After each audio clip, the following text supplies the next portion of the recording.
The Dalai Lama has spent his life bringing comfort to people with his teachings on ageing and death. Now, with two minders to help him walk, the most famous Buddhist in the world is facing his own mortality.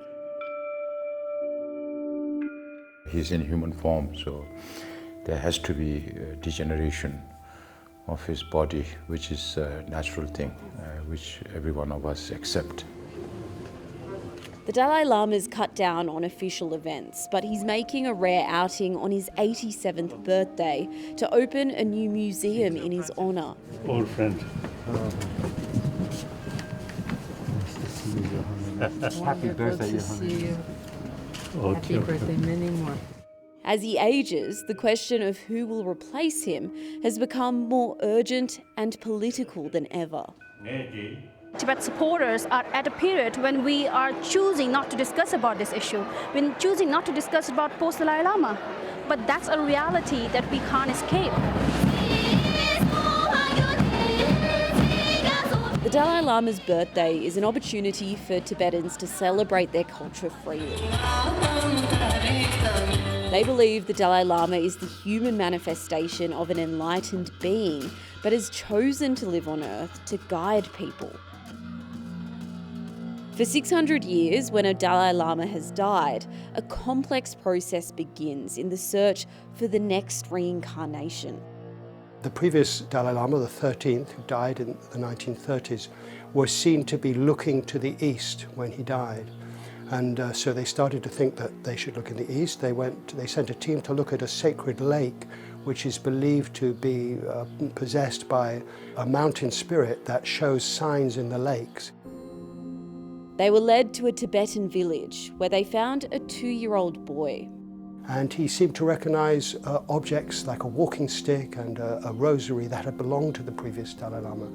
And this child was the one that they then decided was probably the Dalai Lama. That's how he was chosen.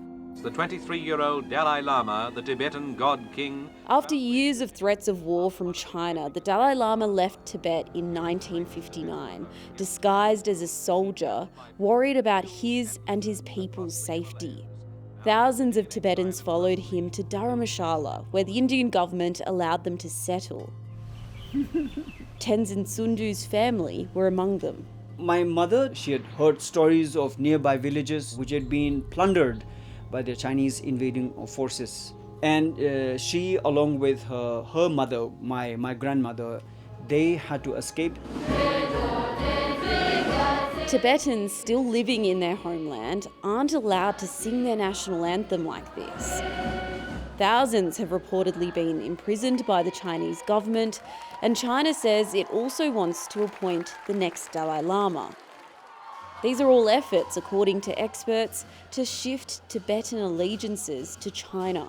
They will have another Dalai Lama. They might have already, according to information that we have, they have already planned a huge process in place. But obviously China's trying to make it political. Does that worry you? It is a matter of concern, but that does not necessarily mean to say that worrying over it will solve the problem.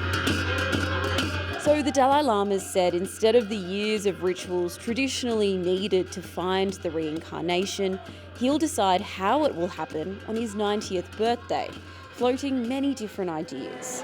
Happy birthday to you! His loyal followers are confident he has a plan. His Holiness was very clear. He's not going to be reborn in a Chinese-controlled area.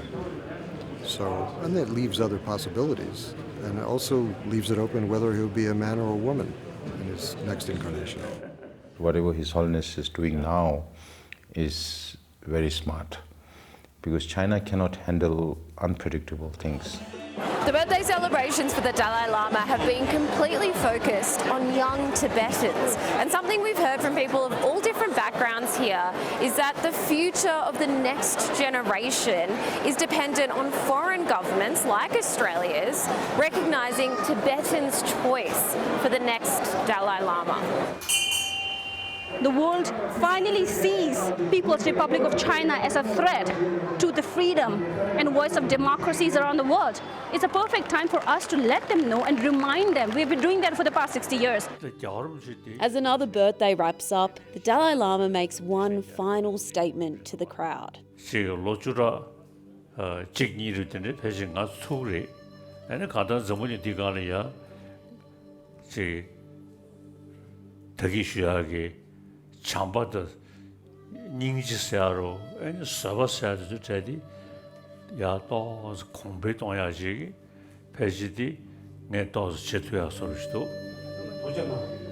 If the Dalai Lama is correct, he'll live until 107.